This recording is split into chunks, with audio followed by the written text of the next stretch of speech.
აჭარის სოფელი ფერია ერთ-ერთი გამორჩეული ადგილია. ადგილი, სადაც წლების წინ მუჰაჯირებმა მნიშვნელოვანი კვალი დატოვეს. დღეს ამ ისტორიულ გზას ფერიის საჯარო სკოლა ღირსეულად აგრძელებს. აქ ქართულ ენასთან ერთად აფხაზური ენის გაკვეთილიც ტარდება, რაც მხოლოდ ენის შესწავლა არ არის. ეს არის ხიდი თაობებს შორის. ყოველი აფხაზური სიტყვა იმ იმედით ჟღერს, რომ ქართულ-აფხაზური ურთიერთობები კვლავ იპოვის გზას და დაიწყება საერთო ინტერესებზე დაფუძნებული თანაცხოვრების ახალი ეტაპი. სწორედ აფხაზური ენის შენარჩუნებისა და პოპულარიზაციის მიზნით ფერიის საჯარო სკოლაში ღია გაკვეთილი ჩატარდა. ღონისძიებას საქართველოს პარლამენტის პირველი ვიცე-სპიკერი გიორგი ვოლსკი, აფხაზეთისა და აჭარის ავტონომიური რესპუბლიკების მთავრობის თავმჯდომარეები გიორგი ჯინჭარაძე და სულხან თამაზაშვილი, ადგილობრივი ხელისუფლების წარმომადგენლები და აჭარაში მცხოვრები აფხაზები ესწრებოდნენ. მოსწავლეებმა წლის განმავლობაში აფხაზურ ენაზე შესწავლილი მასალა წარმოადგინეს, რის შემდეგაც აფხაზეთის ავტონომიური რესპუბლიკის მთავრობის თავმჯდომარემ გიორგი ჯინჭარაძემ აფხაზური ენის პედაგოგ ლიანა აიკუცბას ხანგრძლივი და ნაყოფიერი პედაგოგიური საქმიანობისთვის მადლობის სიგელი გადასცა.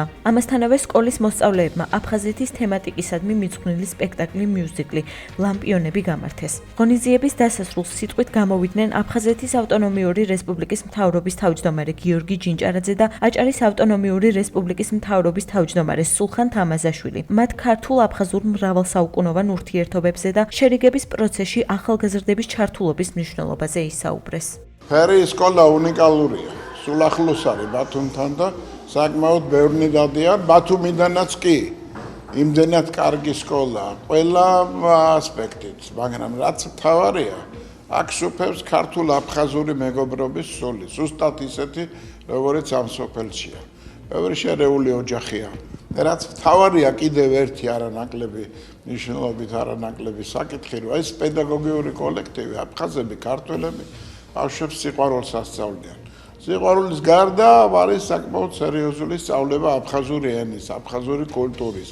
ასე რომ ეს სერიოზული მესიჯია არა მარტო აფხაზებისთვის, არა მარტო ცხინვალის რეგიონისთვის, არამედ მთელი მსოფლიოსთვის, რომ აქ სიყვარულს აშენებენ.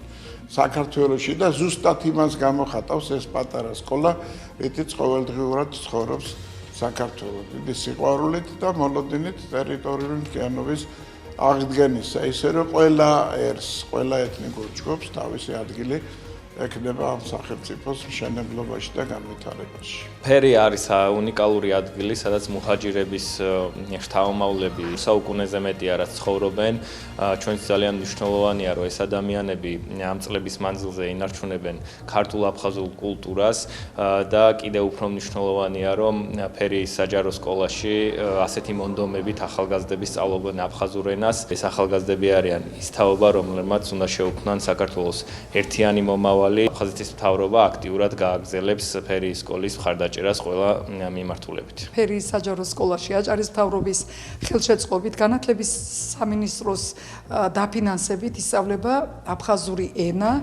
აფხაზური ენის შემსწავლელი მოსახლეობა ძალიან დაინტერესებული არიან და დღითიდღე იზრდება მოხალისეები, იზრდება რაოდენობა აფხაზური ენის შემსწავლელი კურსებისა. პარალელურად მოსწავლეები აფხაზურად ასრულებენ აფხაზურ სიმღერებს, სხვადასხვა მუსიკალურ ღონისძიებებში მონაწილეობენ. აქვე მინდა აღნიშნო, რომ ჩვენ ვართ ამ დიდი ჯაჭვის პატარა რგოლი. ღონისძიებას რაც შეეხება, ერთობ ძალიან საინტერესოდ ჩატარდა. მოსწავლეებს ასეთი ღონისძიებები ძალიან დიდ სტიმულს აძლევს. ჩატარდა ღია გაკვეთილი აფხაზური ენის ღია გაკვეთილი. ქართველმა და აფხაზმა მოსწავლეებმა წარმოადგინეს შოთა რუსთაველის პოემიდან ვეფხის ყაოსნიდან ამონარიდები, ნოდარ დუმბაძის მარადისობის კანონი, შეასრულეს აფხაზური სიმღერები.